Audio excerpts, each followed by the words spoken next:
देवेंद्र फडणवीस यांच्या सरकारमधील मंत्र्यांना खातेवाटप झालेलं आहे आणि त्यानंतर लगेचच पालकमंत्री पदावरून दावे प्रतिदावे करण्यात येत आहेत। यामध्ये शिवसेनेच्या आमदारांनी आघाडी घेतल्याचं दिसतंय। त्यामुळे महायुतीच्या मंत्रिमंडळातील मंत्र्यांमध्येच पालकमंत्री पदावरून जोरदार रस्सीखेच सुरू झालेली आहे। पाहूया त्या संदर्भातला स्पेशल रिपोर्ट। महाराष्ट्र सरकारच्या मंत्रिमंडळाचं अखेर खातेवाटप झालं। मात्र खातेवाटप होताच महायुतीत पालकमंत्री पदावरून रस्सीखेच सुरू झाली आहे। शिवसेनेचे आमदार संजय शिरसाट यांनी मंत्री झाल्यानंतर लगेचच संभाजीनगरच्या पालकमंत्री पदावर दावा केलाय।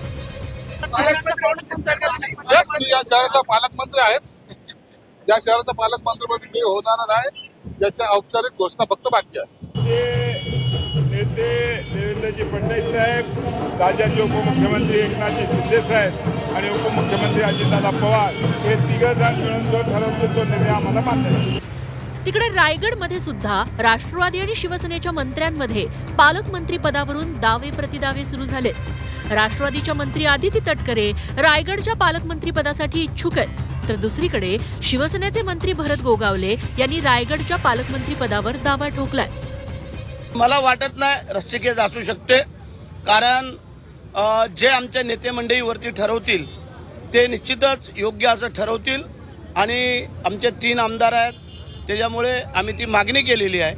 आणि मागच्या वेळेला पण शिवसेनेला ते पालकमंत्रीपद मिळालं होतं, ह्यावेळेला तर मी स्वतः आहे, त्यामुळे ते मिळणं क्रमप्राप्त वाटतंय।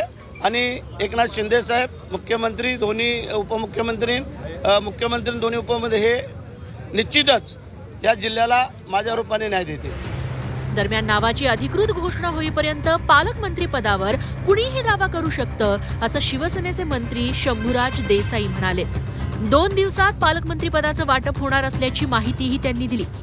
पालकमंत्री पदाची अधिकृत यादी जाहीर होईपर्यंत दावा कुणीही करू शकतं, त्यामुळं असं काय नाही की कुणी दावा करू नये। पण शेवटी मी मगाशी म्हटलं तसं अंतिम निर्णय हे तिघजण घेणार आहेत, माननीय शिंदे साहेब, माननीय फडणवीस साहेब आणि माननीय दादा।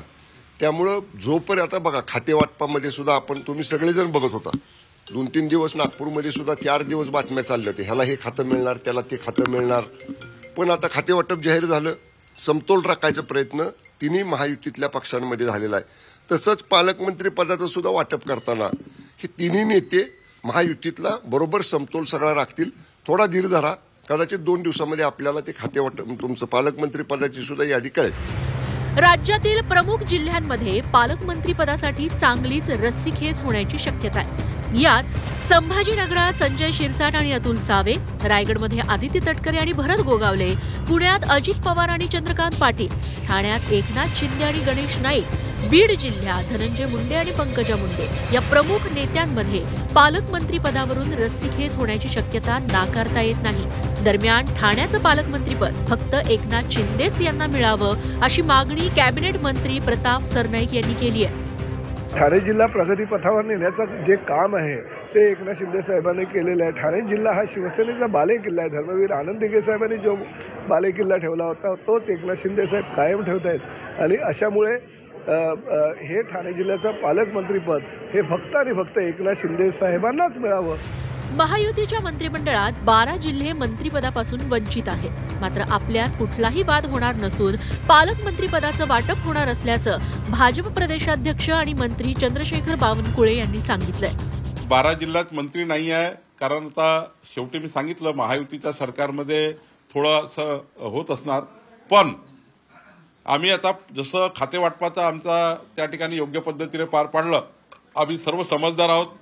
एकनाथजी, अजितदादा, माननीय मुख्यमंत्री आम्ही बसू आणि कुठेही पालकमंत्री पदाबद्दल कुठलाही वाद तयार होणार नाही याची काळजी निश्चितपणे आम्ही घेऊ आणि यामधून आपल्याला उत्कृष्ट पद्धतीने पालकमंत्री पदाची वाटप झालं दिसेल। खातेवाटप जाहीर होताच महायुतीत सुरू झालेल्या पालकमंत्री पदाच्या वादावर महायुतीचे नेते कशा प्रकारे तोडगा काढतात आणि पालकमंत्रीपद नेमकं कुणाला दिलं जातं हे यादी जाहीर झाल्यानंतरच कळेल। ब्युरो रिपोर्ट, झी 24 तास, मुंबई।